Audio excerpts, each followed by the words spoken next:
Good morning guys, andito naman tayo sa bakanting lote, no? Bali ang gagawin natin ngayon, maglalagay tayo ng abono saka itong ibang mais na paghihiwa-hiwalay natin. So kasi hindi natin in-expect na yung konting buto na pinanla ko, halos nabuhay lahat. Yung ginawa ko kasi dun sa isang pwesto dito, yan,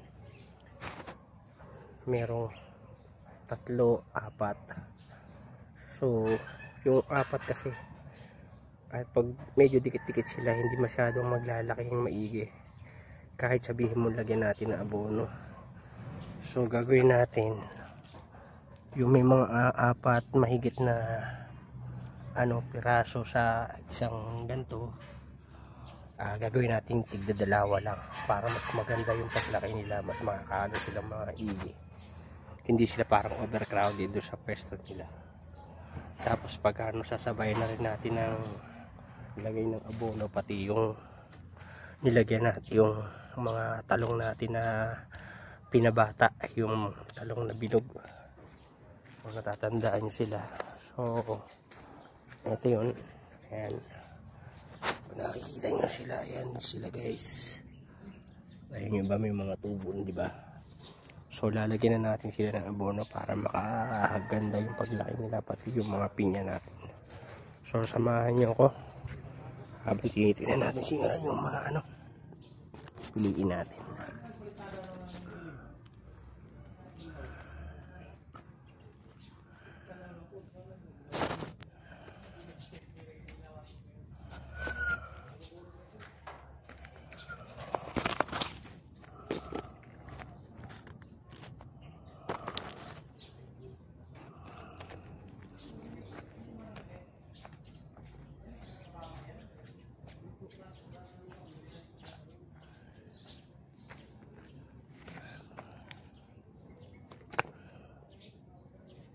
So katulad nito, 4 siya, gagawin natin tigdalawa. So kain muna natin.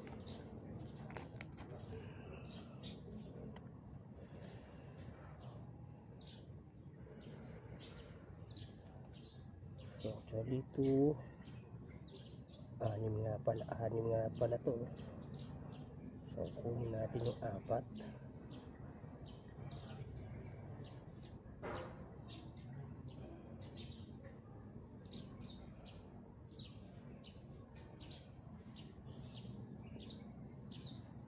Ayan guys, kinuha natin. Tira natin kung dalawa rito.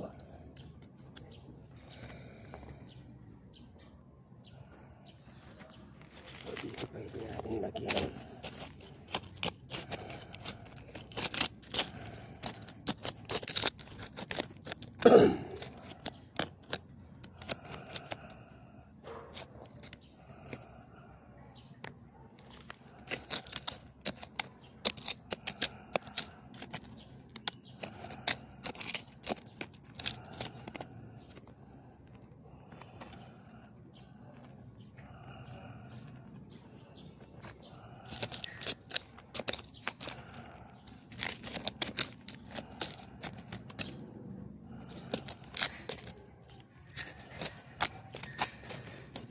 Mabato kasi dito sa pwesto na to, dati tinambakan to dati ng tatay ko. So hanap tayo medyo malambot-lambot ng pwesto. Walang bato, hindi sila dati.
Guys, ayun no, naglilipat tayo no. Mamaya sa susunod natin na follow up video pagkatapos kung malagyan ng abonot dilig tapos mailipat to. Tingnan ko na lang yung natin. So maraming salamat. Thank you guys for watching.